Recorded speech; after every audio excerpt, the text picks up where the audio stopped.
प्रकट होते हैं। नंद बाबा के यहाँ भगवान अवतार लेते हैं। जब नंद बाबा के 60 वर्ष की उम्र में नंद बाबा के यहाँ सुंदर नीलमणि जैसा लाला का उत्सव मनता है, संपूर्ण ब्रजवासी बड़े आह्लादित होते हैं, सबको बड़ा आनंद आता है। नंद बाबा को भी बड़ा आनंद आता है, क्योंकि आज इतने उम्र के बाद नंद बाबा के यहाँ लाला का प्राकट्य हुआ है। नंदस्तात मजोत्पन्ने जाता लादो महामनाम आहूय विप्रान वेदज्ञान स्नातः सुचिरलंकृतः। नंदस्तात मजोत्पन्ने जाता लादो महामना। आए तो नंद बाबा बड़े महामना हो गए, बड़े मन वाले हो गए हैं। आहूय विप्रान वेदज्ञान स्नातः सुचिरलंकृतः। ब्राह्मणों को बुलाते हैं, विप्रों को बुला करके, और आज अपने कुल पितर देवताओं का पूजन कराते हैं। नामदेव श्राद्ध करते हैं, उसके बाद कुल देवता का पूजन करते हैं। और अब कुल देवता का पूजन करने के बाद ब्राह्मणों को खूब दान देते हैं। नंद बाबा ब्राह्मणों को खूब दान देते हैं। अपने कुल पितर पूर्वजों का पूजन करने के बाद 200 गायों का नंद बाबा दान करते हैं। 7 बड़े बड़े तिल के पहाड़ बनाते हैं और स्वर्ण का चद्दर ढकवा करके और नंद बाबा 7 आचार्यों को दान करते हैं।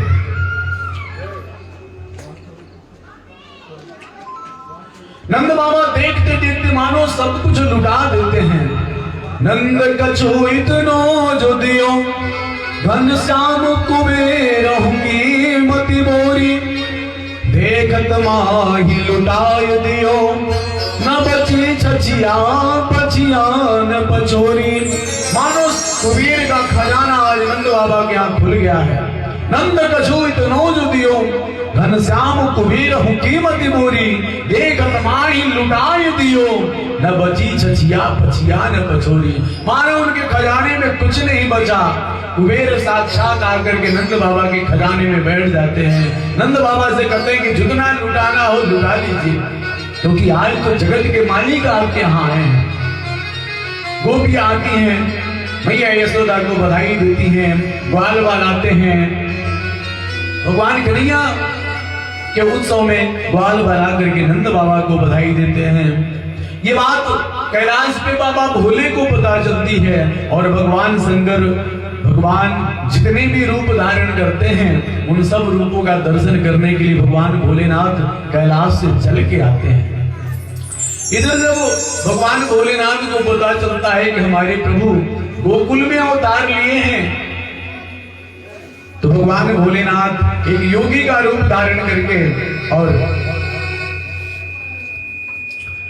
गोकुल में आते हैं।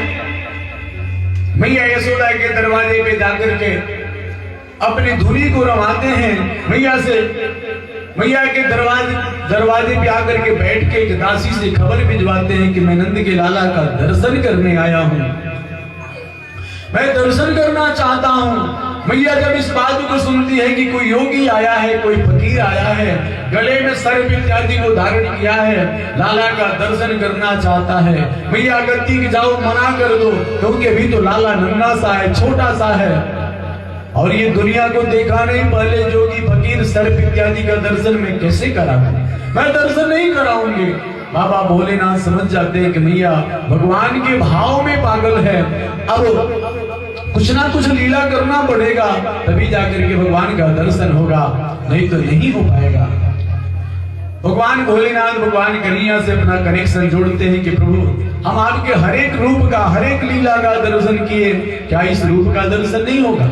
आप दर्शन दीजिए। भगवान भोलेनाथ जब ये निवेदन भगवान कन्हैया से करते हैं, भगवान कन्हैया तो रोने लगते हैं। मैया जाकर के भगवान लाला को खूब चुप कराती है, लेकिन भगवान कहाँ चुप होने वाले हैं, जोर जोर से रोने लगते हैं भगवान कन्हैया। मैया महल के जितने भी वैद्य हैं सबको बुलवाती हैं, लेकिन जब इनको कोई रोग हो तब तो वैद्य की दवा काम करे। कुछ नहीं होता, झाड़ने वाले आते, तब तक एक दासी आकर के कहती करे मैया वो दरवाजे पे एक जोगी बैठा है, अगर कहो तो जाकर के उससे पूछें, अगर वो कुछ झाड़ा लगाना इत्यादि जानता हो तो उसको बुला करके लावे और कन्हैया को झाड़ा लगा दे। हो सकता है कि बहुत लोग उत्सव में आशीष देने आ रहे हैं तो कन्हैया को कहीं नजर लग गई होगी। मैया कहती जाओ जल्दी लेकर के आओ। इस तरह से दासी आती है, भगवान भोलेनाथ को लेकर के जाती है और भगवान भोलेनाथ आंगन में जाते हैं। मैया यशोदा कन्हैया को अपने गोद में लेकर के आंगन में बैठी है। भगवान भोलेनाथ से कहती कि बाबा बस वहीं दूर से झाड़ा लगा दो, क्योंकि तेरा रूप जो है बेस बड़ा गजब का है, मेरा लाला देख के कहीं डर जाएगा। भगवान भोलेनाथ कहते हैं कि प्रभु इतना करीब बुलाए और जो सुख मैया यशोदा को मिल रहा है क्या वो सुख हमको नहीं मिलेगा? क्या आप मेरे गोद में नहीं आएंगे? भगवान भोलेनाथ को देख करके कन्हैया चुप हो जाते हैं। मैया गोद में ले लेती है, लेकिन जब भगवान भोलेनाथ मन से भगवान को कहते हैं कि प्रभु क्या आप मेरे गोद में नहीं आओगे, भगवान फिर से रोना प्रारंभ कर देते हैं। भगवान जब रोते हैं तो मैया यशोदा कहती है कि बाबा जल्दी से झाड़ा लगाओ। लाला फिर रोने लगा। भगवान भोलेनाथ कहते हैं कि मैया मैं इस तरह से झाड़ा नहीं लगाता, आपको अपने लाला को मेरे गोद में देना पड़ेगा, तभी मेरा मंत्र काम करेगा। भैया क्या करें? लाला को भगवान भोलेनाथ के गोद में दे देती है। भगवान भोलेनाथ बड़े आनंद को महसूस करते हैं, आज भगवान जगत के पति जगत आधार भोलेनाथ की गोद में। भोलेनाथ भगवान का दर्शन करके बड़े आनंदित होते हैं और उसके बाद भगवान कन्हैया चुप हो जाते हैं। मैया यशोदा के गोद में दे देते हैं लाला को और उसके बाद भगवान भोलेनाथ बाल बाल के सखाओं के साथ भगवान कन्हैया को आशीष देते हैं और मैया यशोदा को बधाई देते हैं। आइए हम लोग भी भगवान भोलेनाथ के साथ मैया यशोदा को बधाई देते हैं। जुग जुग जीवे रे यशोदा मैया तेरो ललना, जुग जुग जीवे रे यशोदा मैया तेरो ललना, जुग जुग जीवे रे यशोदा मैया तेरो ललना, जुग जुग जीवे रे यशोदा मैया तेरो ललना, तेरो ललना मैया तेरो ललना, तेरो ललना मैया तेरो ललना, तेरो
मैया कह कर बोले, धन घड़ी जब होवे यशोदा मैया कह कर बोले, नूपुर बांध दो चरणन में घुट मन डोले, नूपुर बांध दई चरणन में घुट मन डोले, और पकड़े बाबा की अंगुरिया तेरो ललना, पकड़े बाबा की अंगुरिया तेरो ललना, तेरो ललना मैया तेरो ललना, तेरो ललना रे मैया तेरो ललना, जुग जुग जी मेरे यशोदा मैया तेरो ललना, जुग जुग जी मेरी यशोदा मैया तेरो ललना।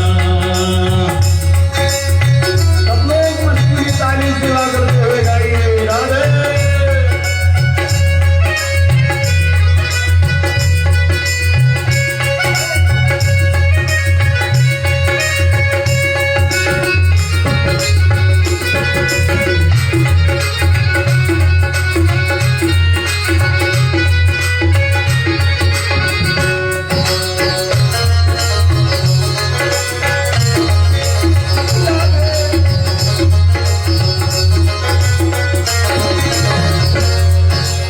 आशा लेकर बड़ी दूर से दर्शन करके आयो, आशा लेकर बड़ी दूर से दर्शन करने आयो, आशा लेकर बड़ी दूर से दर्शन करके आयो, आशा लेकर बड़ी दूर से दर्शन करने आयो, मेरो इष्ट जगत के स्वामी सोतन गोद खिलायो, मेरो इष्ट जगत के स्वामी सोतिन गोद खिलायो, जाके दर्श बिना मोहि फलेना तेरो ललना, जाके दर्श बिना मोह फलेना तेरो ललना, जुग जुग जी मेरे यशोदा मैया तेरो ललना, जुग जुग जी मेरी यशोदा मैया तेरो ललना। जय हो।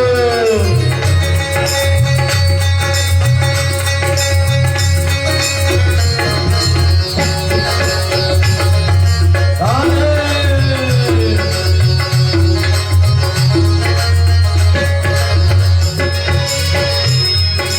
जो मांगे सो ले लो बाबा भोजन साज जुटायो, जो मांगो सो ले लो बाबा भोजन सब बुढ़ायो, जो मांगे सो ले लो बाबा भोजन साज जुटायो, जो मांगो सो ले लो बाबा भोजन सब जुटायो, ओ तेरो देश देख डर पैगो बालक नाही दिखायो, तेरो बेस देख डर पे गो बालक नाही दिखायो, मेरो छोटो सो ललने मारा सोगे वंदना, तेरो जी मेरी यशोदा मैया तेरो ललना, जुग जुग जी मेरे यशोदा मैया तेरो ललना, जुग जुग जी मेरी यशोदा मैया तेरो ललना।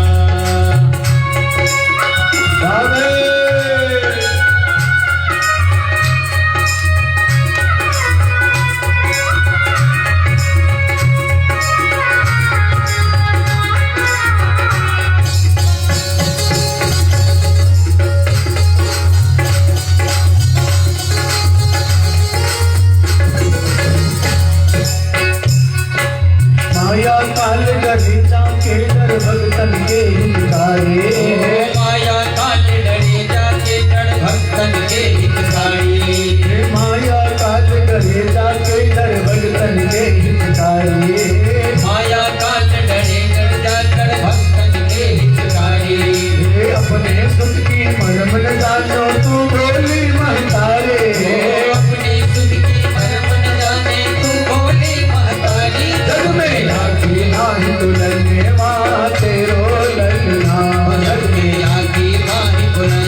लाल की जय हो। इस तरह से भगवान भोलेनाथ मैया यशोदा को आशीष देते हैं, बधाई देते हैं कि जुग जुग जी मेरे यशोदा मैया तेरो ललना। और उसके बाद भगवान भोलेनाथ भगवान लाला का दर्शन करके कैलाश को चले जाते हैं। इधर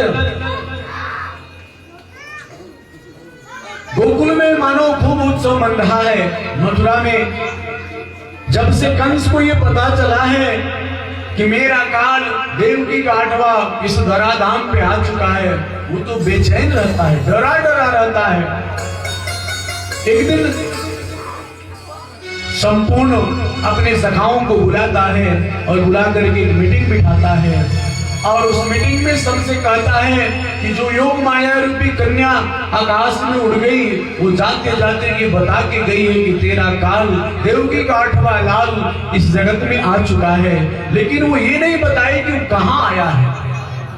अब हमको कैसे पता चलेगा कि ये देवकी का लाल इस 84 कोष के ब्रजमंडल में कहाँ अवतार लिया है, कैसे पता किया जाए। तब तक कंस का एक सखा कहता है कि काम करते हैं, आज से 10 दिन पूर्व तक जितने बालक इस ब्रजमंडल में जन्म लिए हैं सबको हम जाएंगे नगर में जाकर के, और जितने भी 10 दिन पूर्व बालक जन्म लिए हैं सबको हम मार देंगे। इस तरह से आपका जो काल होगा उसमें कोई ना कोई होगा ही, वो भी मारा जाएगा। कंस कहता है ठीक है, लेकिन ये काम करेगा, क्योंकि जब हम राक्षस हैं उसके घर जाएंगे तो कोई अपने बालक को हमको नहीं देगा, फिर हम मारेंगे कैसे। ये काम पूतना को सौंपा जाता है। पूतना कहती है कि ये काम मैं करूंगी। कंस कहता है कि तू कैसे करेगी, तेरा इतना विकराल स्वरूप है, फिर तू ये काम कैसे कर पाएगी। पूतना कहती है कि ये काम मेरे ऊपर छोड़ दीजिए, हम राक्षस वेश को बदलने में प्रखर हैं, हम अपना रूप बना करके और ब्रजमंडल में जाएंगे, जितने भी बालक जन्म लिए हैं सबको हम मार देंगे, ये काम अब मेरे ऊपर छोड़ दीजिए। कंस कहता है ठीक है। पूतना राक्षसी है, पूतना का कार्य क्या है, ये बच्चों को मारती और उनके रुधिर मतलब खून का पान करती। पूतना लोक बालग्नि राक्षसी रुधिरासना, ये बालकों को मार करके और उनके रुधिर खून का पान करती, यही पूतना का भोजन है। पूतना वेश को बदल लेती है और अपने स्तन में कालकूट विष को लगा करके और चल पड़ती है, ब्रजमंडल में जाती है और जाकर के जितने भी बालक जन्म लिए हैं सबको जाके पूतना मार देती है। इधर घूमते घूमते पूतना गोकुल में भी नंद बाबा के महल में पहुंच जाती है। बड़ा सुंदर रूप बनाई है पूतना, बड़ी सुंदर लग रही है। इधर भी यशोदा के पास बधाई देने वाली माताओं की तो लाइन लगी है। ब्रजमंडल की सारी माताएं आती हैं और आकर के मैया यशोदा को बधाई देती हैं। उन्हीं माताओं में पूतना भी घुस जाती है और पूतना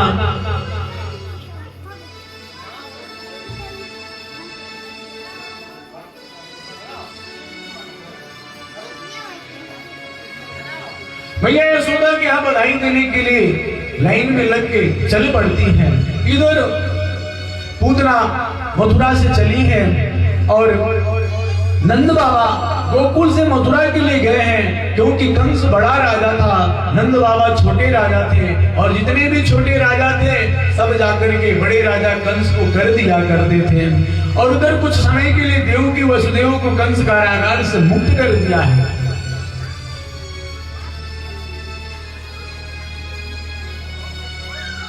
नंद बाबा जाते हैं, जाकर के कंस से मिलते हैं, उसके बाद सोचते हैं कि चलिए थोड़ा सा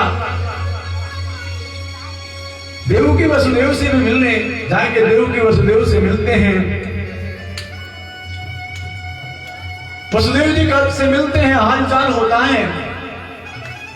नंद बाबा वसुदेव जी से कहते हैं कि वसुदेव तेरे ऊपर तो दुख का पहाड़ टूट पड़ा, मैंने सुना अहो ते देवकी पुत्रा कनसेन बहो हताम एका वसिष्ठा वर्जाया कन्या सापि दिवंगता। मैंने सुना होते देव के पुत्रा कंसेन बहवहता। देवकी के जितने भी पुत्र हुए सबको कंस मार दिया। एक वशिष्ठा वर जाया कन्या साथी दिवंगता। एक कन्या हुई उसको भी मारने गया तो आकाश में उड़ गई। वसुदेव तेरे ऊपर दुख का पहाड़ टूट पड़ा है। अब वसुदेव जी मन में सोच रहे हैं कि तू जिसका उत्सव मना रहा है वो भी तेरा नहीं मेरा ही है, लेकिन कैसे तो कहें तो कैसे कहें। वसुदेव जी कहते हैं कि नंद बाबा देखो ठीक है ये तो विधि का विधान है और हमारे पुत्रों को कंस ने मार दिया, तेरे घर भी तो एक लाला है हुआ है, हम उसको अपना पुत्र मान के और उसी में आनंद ले लिया करेंगे। नंद बाबा कहते हैं कि इसमें कौन सी बड़ी बात है, वो मेरा ही नहीं तेरा भी पुत्र है। वसुदेव जी कहते हैं कि नंद जी आप यहाँ रुको मत जाओ, क्योंकि आपके यहाँ लाला हुआ है और सब उत्सव मना रहे हैं, आप घर के मालिक हो, आपको यहाँ रुकना ठीक नहीं है। नंद बाबा वहां से चल पड़ते हैं। इधर पूतना मैया यशोदा के पास आती है। मैया यशोदा तो काम काज में लगी है और माताओं को बधाई देने में लगी है, सब माताओं की बधाई ले रही है दे रही है। पूतना मैया यशोदा के पास जाती है और कहती है कि बहना बधाई हो। यशोदा मैया कहती है कि बहन बधाई हो। गोपियां समझते हैं कि लगता है कि इतना सर-धज की आई है मैया यशोदा की कोई दूर की बहन इत्यादि है या कोई सगे संबंधी है, कोई पूतना को नहीं रोकता। पूतना सीधे मैया यशोदा के पास जाके मिलती है, बधाई देती है और उसके बाद से कहती है कि मैया लाला कहाँ है, मैं उसका दर्शन करना चाहती हूँ। मैया तो काम में व्यस्त है। मैया कहती है कि आंगन में पल्ले में सो रहा है, जाओ जाकर के दर्शन कर लो। पूतना तो यही चाह रही थी और पूतना आंगन में जाती है। जैसे ही एकांत पाती है भगवान कन्हैया को उठा लेती है, अपने आंचल से ढक लेती है और महल से बाहर निकल पड़ती है। जब महल से बाहर जाती है पूतना तो अपने स्तन में कालीकुट विष को लगा करके आई है और वो स्तन भगवान कन्हैया के मुख में दे देती है। भगवान को पिलाना प्रारंभ कर देती है। देखो इधर जब पूतना अपने स्तन को भगवान के मुख में लगाती है तो भगवान कन्हैया अपना नेत्र बंद कर लेते हैं। पूतना को देख करके भगवान अपनी आंख को बंद कर लेते हैं। अब इधर भगवान पूतना को देख के अपना आंख क्यों बंद करते हैं? संत बहुत मत देते हैं। एक संत का मत है कि भगवान कन्हैया सोचते हैं कि मेरा जन्म इस ब्रजमंडल में माखन मिश्री खाने के लिए हुआ है, अभी माखन मिश्री तो मिला नहीं, ये पूतना मौसी जहर पिलाने सबसे पहले आ गई। इसलिए भगवान कन्हैया आंख को बंद करके और भगवान भोलेनाथ को स्मरण करते हैं, हे प्रभु कालम महाकाल कालम कृपालम गुणागार संसार पारम न तो हम। ये काल को तो ग्रहण करने वाले, विष को ग्रहण करने वाले, बचाने वाले आप ही हो, आप आ जाओ और मैं पूतना के स्तन का दूध पी लूंगा और ये विष को आप पी लेना। दूसरे संत भाव देते हैं कि अभी कन्हैया सोचते हैं कि मैं ब्रजमंडल में अभी किसी चीज को देखा नहीं, कोई दर्शन हुआ नहीं, सबसे पहले ये राक्षसी मुझको दर्शन देने आ गई, इसलिए अपने नेत्र को बंद कर लेते हैं। तीसरे संत भाव देते हैं कि भगवान के दोनों नेत्र, एक सूर्य है और एक चंद्रमा है। सूर्य और चंद्रमा आपस में चर्चा करते हैं कि भाई हम तो भगवान के साथ आए हैं ये ब्रजमंडल के रस को देखने के लिए, ब्रज का रस तो मिला नहीं, ये पूतना का स्तन और विष देखने को मिलेगा। सूर्य चंद्रमा अपने आप को ओझल कर लेते हैं। संत बहुत मत देते हैं, सबका अपना अलग अलग मत होता है। भगवान कन्हैया पूतना के स्तन का पान करना प्रारंभ कर देते हैं। धीरे धीरे भगवान कन्हैया पूतना के स्तन का पान करते हैं। उसके बाद जब स्तन का दूध खत्म हो जाता है तो भगवान कन्हैया पूतना के शरीर का खून खींचने लगते हैं और उसके बाद जब धीरे धीरे भगवान पूतना के खून को खींचते हैं तो पूतना के शरीर में कमजोरी होती है और पूतना का शरीर झनझनाने लगता है। पूतना को मानो लगता है कि क्या हो गया और भगवान का वजन धीरे धीरे बढ़ने लगता है। पूतना सोचती है कि मैं क्या लेकर के आई हूं, ये कौन है और ये मेरे स्तन से क्या पी रहा है, मेरा शरीर इतना कमजोर क्यों लग रहा है। पूतना कन्हैया को बार बार छुड़ा रही है कि छोड़ दो छोड़ दो छोड़ दो। पूतना सोचती है कि विष को पी करके अब तक मरा क्यों नहीं, ये तो पिए जा रहा है पिए जा रहा है। बार बार अब अपने स्तन से भगवान को हटाती है, भगवान को हटाती है। भगवान कन्हैया कहते हैं कि मौसी जी, मैं एक बार जिसको पकड़ लेता उसको छोड़ता नहीं, उसका तो कल्याण कर देता हूँ। आपको कैसे छोड़ूंगा, आपका भी कल्याण कर दूंगा। पूतना सोचने लगती है कि 7 दिन का बालक बोलने लगा है, ये है कौन। पूतना चक्कर में पड़ जाती है, लेकिन भगवान कन्हैया पूतना को छोड़ते नहीं है। धीरे धीरे दूध को पीते हैं, फिर खून को खींचते हैं। अब उसके बाद भगवान कन्हैया पूतना के प्राण को खींचने लगते हैं। धीरे धीरे भगवान कन्हैया जब पूतना के प्राण को खींचते हैं तो पूतना का प्राण भगवान खींच लेते हैं। और जब पूतना मरणासन स्थिति में आती है तो पूतना अपने वास्तव स्वरूप में आ जाती है। पूतना का शरीर त्रिकप्यूति मतलब 6 कोस यानी 18 किलोमीटर की लंबी चौड़ी पूतना है। जब पूतना मरती है तो 18 किलोमीटर तक जब पूतना का शरीर जमीन पे गिरता है, धड़ाम से जमीन पर जब पूतना का शरीर गिरता है तो 18 किलोमीटर के जितने भी पेड़ पौधे हैं सब चट चट करके टूट जाते हैं। और जब राम की आवाज होती है तो मैया यशोदा दौड़ के पलना के पास जाती है तो देख क्या रही है कि पलना में कन्हैया नहीं, ये गया कहां। मैया चक्कर में पड़ जाती है, दौड़ के आवाज की तरफ भाग के जाती है मैया, तो देख क्या रही है कि लंबी चौड़ी पूतना मरी पड़ी है और भगवान कन्हैया उसके शरीर पे कलरव कर रहे हैं, खेल रहे हैं। दौड़ के जाकर के मैया भगवान कन्हैया को उठाती है, अंक में भरती है और मैया कन्हैया को लेकर के आती है, गौशाला में लेके जाती है और पंचगव्य इत्यादि से भगवान कन्हैया को स्नान करती है कराती है। और उसके बाद एक कपिला काली गाय की पूंछ से भगवान कन्हैया को झाड़ा लगा रही है कि कन्हैया को कहीं नजर तो नहीं लग गई है। और मैया मंत्र पढ़ रही है, इंद्रियाणि ऋषिकेशः प्राणं नारायणो वपुः श्वेतदीपपदस्थितं मनो योगेश्वरो वपुः। मंत्र पढ़ रही है, इंद्रियाणि ऋषिकेशः, ऋषिकेश भगवान लाला के इंद्रियों की रक्षा करें। प्राणा नारायण वपुः, नारायण भगवान लाला के प्राण की रक्षा करें। श्वेत दीप प्रतिष्ठितम, जो 7 दीप के मालिक हैं वो लाला के चित्त की रक्षा करें। मनो योगेश्वर वपुः, योगेश्वर भगवान लाला के मन की रक्षा करें।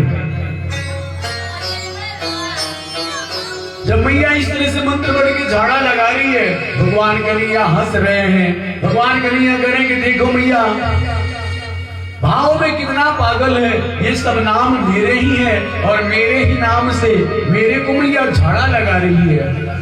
ये सब किनके नाम हैं? ऋषिकेश, नारायण, श्वेत दीपपति, ये सब भगवान कन्हैया के ही नाम हैं। देखो भगवान के नाम की कितनी महिमा है। आज भगवान के नाम से ही भगवान को झाड़ा लगाया जा रहा है, भगवान को झाड़ा जा रहा है भगवान के नाम से ही। भगवान के नाम की बड़ी महिमा है। संत कहते हैं कि भगवान के नाम की कहां तक महिमा कही जाए, जितनी कही जाए उतनी ही कम है। कहूं कहां लगी नाम बड़ाई, कहूं कहां लगी नाम बड़ाई, कहूं कहां लगी नाम बड़ाई, कहूं कहां लगी नाम बड़ाई, कहूं कहां लगी नाम बड़ाई, कहूं कहां लगी नाम बड़ाई, राम न सकहि नाम गुण गाई।